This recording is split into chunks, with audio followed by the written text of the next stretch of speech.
Hi, I'm Dr. Mike. I've been a practicing chiropractor for well over 44 years.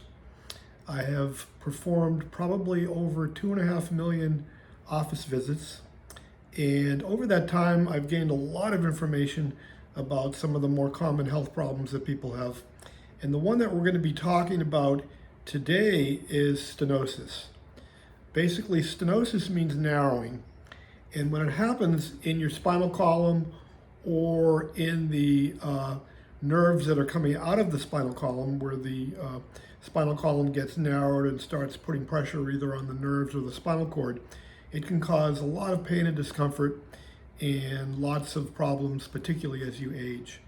Most people develop, as they get older, some level of spinal stenosis. So it's really important to understand what it is, how to slow it down, and be proactive on doing things that will help minimize it. And that's what this video is about. So I want you to stay tuned because this is going to be really interesting. So we're going to be talking about spinal stenosis. And what exactly is spinal stenosis? You've probably heard a lot about it, or maybe you've got some friends or somebody in your family that's been diagnosed with spinal stenosis. So we're going to go through the anatomy of it, talk a little bit about what some of the signs and symptoms of it, and some of the things you can do to either prevent it, or if you do have spinal stenosis, get a better idea as to what you can do to help and what some of the treatment options are.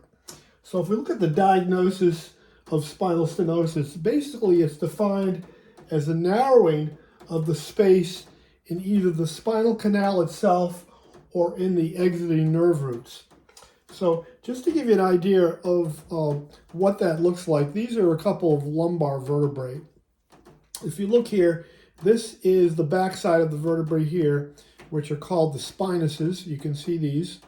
These are the lumbar vertebrae here, and they're actually separated by a disc that's a spacer between the vertebrae. Now, if we look right down the middle of the vertebrae, you can see there's a hole right through the opening. That hole is called the spinal canal, and inside of the spinal canal is the spinal cord. So the spinal cord is actually inside of that spinal canal, and then the cord has nerve roots that come off of it that exit from the spine.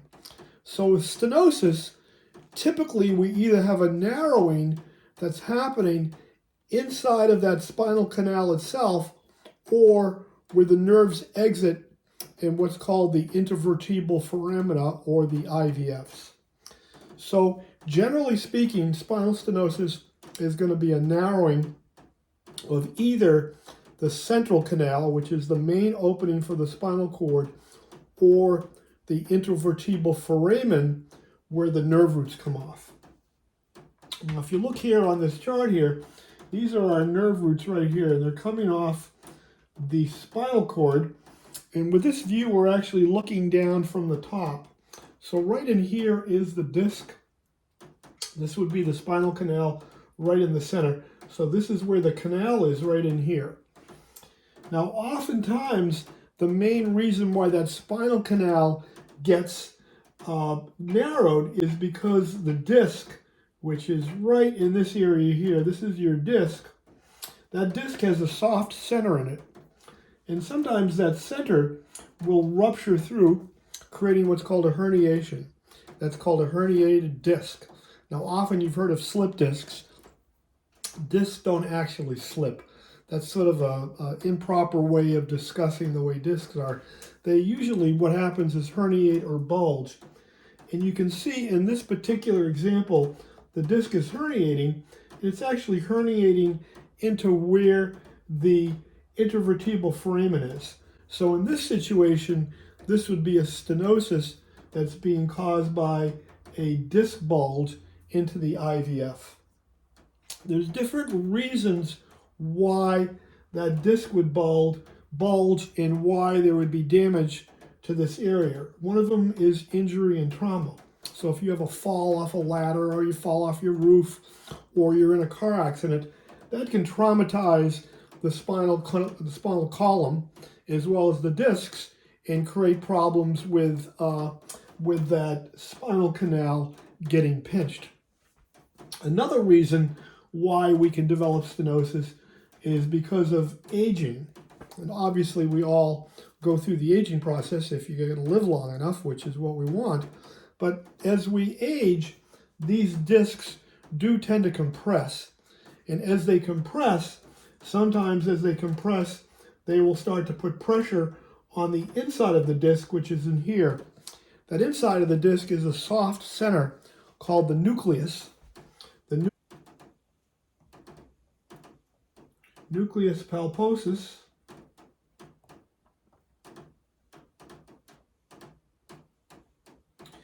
And if that soft center has enough pressure put on it, that nucleus will start to bulge through the outer layer of the disc and can cause problems. Now, if it bulges right in the middle here, it can actually bulge right into the spinal canal and create a problem with stenosis that's actually affecting the spinal canal itself.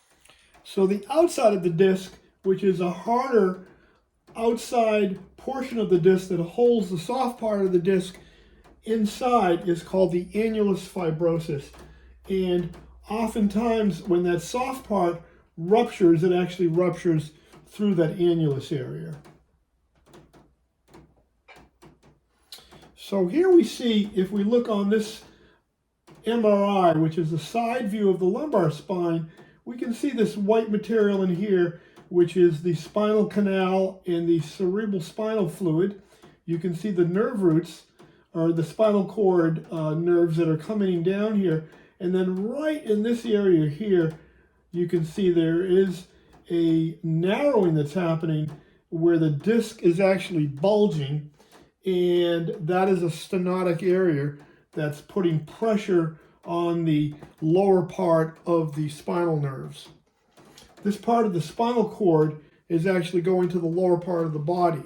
So the symptoms from something like this would typically be pain down into the legs, also could be producing a bladder or bowel problems, because again, these nerves are running those lower abdominal organs as well. And this is called lumbar stenosis.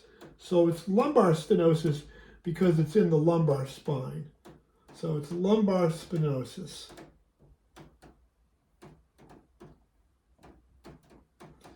If this was happening in the cervical spine or in the neck, this would be called cervical stenosis.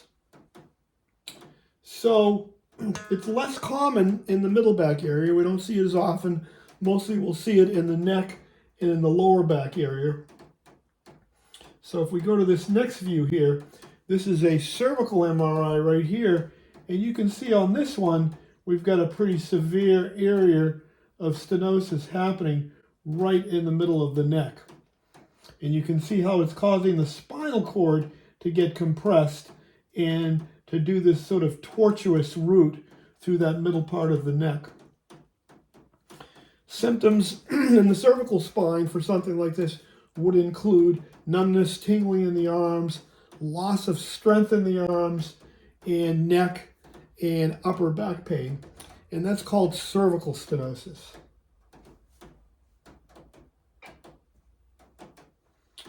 So again, we mentioned that stenosis often happens with aging as our spine is compressing. And there's things that we can do to slow down this compression. Certainly, I'm a big fan of chiropractic adjustments because that's what I do. And chiropractic adjustments help to keep good alignment in the spine, keep the inflammation down, and help to separate the vertebrae so we have some room there. For exercise ball is very helpful for stretching the spine out. I'm a big fan also of inversion for short periods of time, which really help to stretch the spine. And I also tell people, do not sit a whole lot. Worst thing you can do for your spine is to be sitting all day.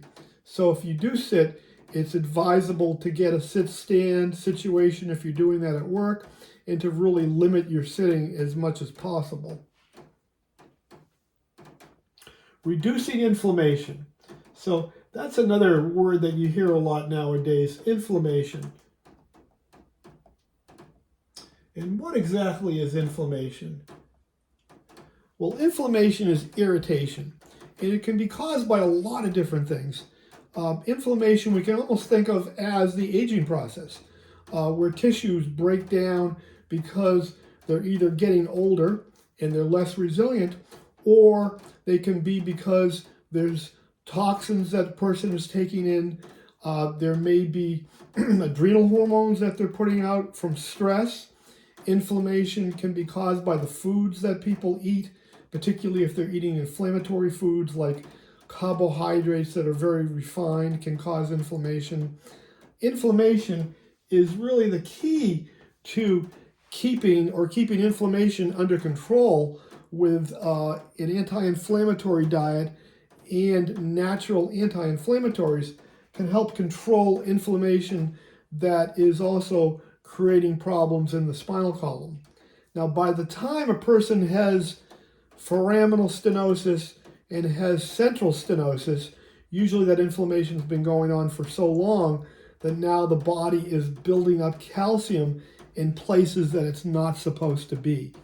But we also know that inflammation can also cause calcium to build up in the arteries. That's what plaque is.